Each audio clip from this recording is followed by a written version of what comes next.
Юстиция министрлигинин Жалал Абад шаардык мамлекеттик нотариалдык кеңсесинде иш жагдайы арыбак кардарлардын кызыкчылыгы үчүн иштейт. Жеке нотариалдык кеңселерге караганда артыкчылыктуу жагдайы бар. Бүгүнкү күндө Жалал Абад облусунун аймагында жалпысынан 23 жеке нотариус бар, 14 мамлекеттик нотариус бар. Көбүнчө жарандар мамлекеттик нотариуска кайрылат. Анткени мамлекеттик нотариустун мамлекеттик алымы аз. Мындан тышкары мамлекеттик нотариустун мүмкүнчүлүгү көп. Башкача мындайча айтканда көрө келишимдерди аткарат, мурас иштерди аткарат.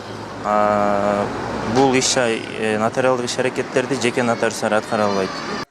Электрондук нотариат автоматташтырылган системасын турмушка ашыруу боюнча долбоор 2019 жылдын декабрдан тартып башталып, Юстиция министрлиги тарабынан атайын жабдуулар берилип, мындан сырткары автоматташтырылган маалымат системасын функционалдаштыруу боюнча окуп-үйрөтүү тренингтери өткөрүлгөн. Мындай аракеттин натыйжасында 2020 жылдын март айынан тарта бул багытта иштер толук кандуу жүзөгө ашты. Бизде азыр мындай 2017 жылгы үлгүдөгү паспорттарда жарандын фамилия, аты жөнү, паспортный данные эле жазылат да. Семейное положение деген баягындай үй бүлөлүк абалы тууралуу же болбосо жашаган жери тууралуу маалымат жок бул. Ана бул системада түндүк система менен иштейбиз электрондук нотариатта. Анда мындай кылып тергенде жаранда мынакей үй бүлөлүк абалы чыгат, анын жашаган жери чыгат. Эгерде бул система менен иштебегенде биз буларды кайрадан паспортсоого жөнөтмөкпүз да. Мындан сырткары коррупцияны алдын алуу жагдайында атайын видео көзөмөл жүргүзүлүп, камералар коюлган. Ошону менен катар жарандар бул жерге жеке декларациясын тапшыруу мүмкүндүгүнө да ээ.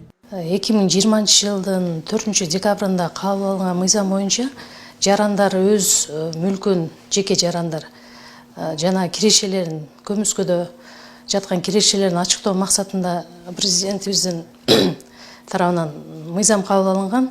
Ошол мыйзам негизинде жарандар 31 декабрга чейин ошол жылдын ыктыярдуу түрдө мүлктөрүн декларацияласа болот. Ал үчүн бизге кайрылыш керек. Паспорттору менен жана ошондой эле кыймылдуу жана кыймылсыз мүлктөрдүн документтерин көтөрүп келиш керек бизге. Электрондук нотариаттын негизги максаты жарандар үчүн нотариалдык иш аракеттерин жүзөгө ашыруу үчүн зарыл болгон айрым мамлекеттик органдардын маалымат каттарды алып келүү зарылдыгын жокко чыгарат. Мыйзамсыз жана жаңылыш иш аракетти болтурбоо менен катар алардын ишинин ачык айкындуулугун камсыз кылат. Ильяс Турдубай уулу, Гүлзина Мөндөева, Маматкадыр Маматалиев, Жалал Абад шаары.